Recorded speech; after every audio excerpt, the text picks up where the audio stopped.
ว่ามันอันหักมือดีก็คือจังหามมือจอมละหักเอ้ยเสมอหามันสั่งว่ามันเฮ็ดเธอมือจีบในอยากขี้เงาห้องให้หน้าน้องอยากกู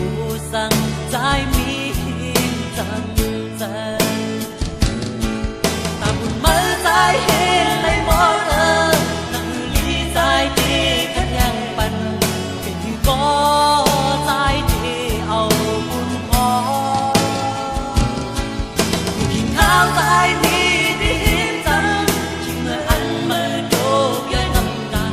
ติดแลนมือเจ็ดปันนอนอยู่นาน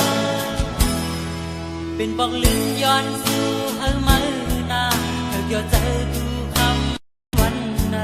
เฮามือไหลกัดเทียนตังดูใจ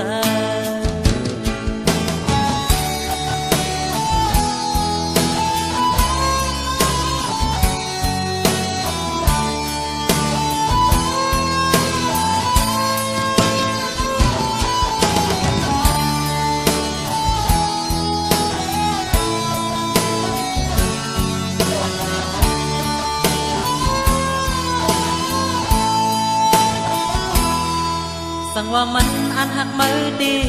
ก็คือจังหามมือจอมละหักเอ้ยเสมอหา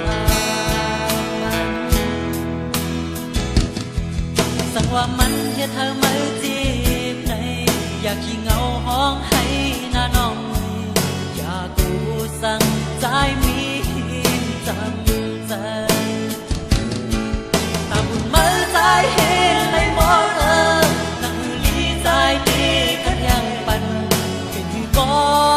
ใจดีเอาบุญพออยู่กินข้าวใจมีดี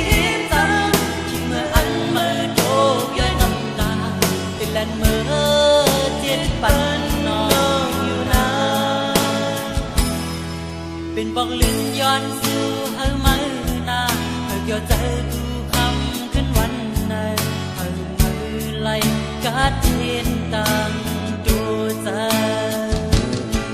ตาบุญมือใจเห็นเลยมองนั่งลีใจดีกันยังปันเป็นก็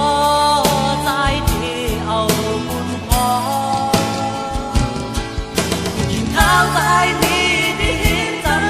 ที่เมื่ออันมือโดบย้อยน้ำตาติดแลนมือเจ็ดปันนอนอยู่นาน